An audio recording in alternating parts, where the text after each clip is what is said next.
This is the Daily Pulse. I'm Travis Zimmerman from Speak My Word Ministries. We are nearing the end of a 7-day series on Paul, the Apostle Paul's words in Romans chapter 5, verses 3 to 5, where he talks about how suffering produces perseverance. So suffering like Jesus Christ produces perseverance like the Joseph of the Old Testament. And then that suffering produces perseverance. Perseverance leads to character like Daniel. And then character leads to hope. And that was like we talked yesterday about Job chapter 19 verse 25. I know my Redeemer lives, and that hope will not put you to shame.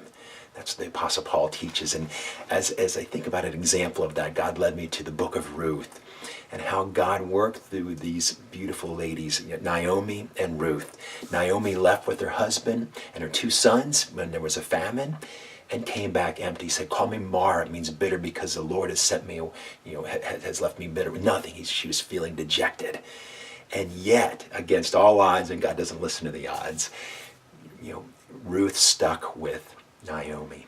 And Ruth said, in Ruth 1:16, where you go, I will go. Where you stay, I will stay. Your God will be my God.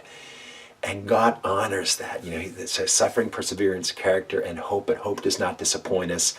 What Naomi, and climactically we find at the end of the book of Ruth is this. And I'll share it with you. It's Ruth chapter 4, verses 13 to 15. It says this. So Boaz took Ruth, and she became his wife. Then he went to her, and the Lord enabled Ruth to conceive, and she gave birth to a son. The women said to Naomi, praise be to the Lord, who this day has not left you without a kinsman redeemer. May he become famous throughout Israel. He will renew your life and sustain you in your old age. For your daughter-in-law, who loves you and who is better to you than 7 sons, has given him birth. So Naomi is just soaking this in.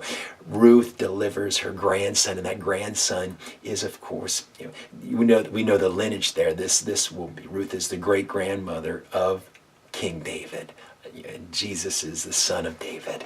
So our hope in Jesus Christ will not disappoint us. It's so vividly recounted here through these 2 women, and how God used those circumstances to bring glory to himself. And that hope Jesus never, ever disappoints us in his name. Amen.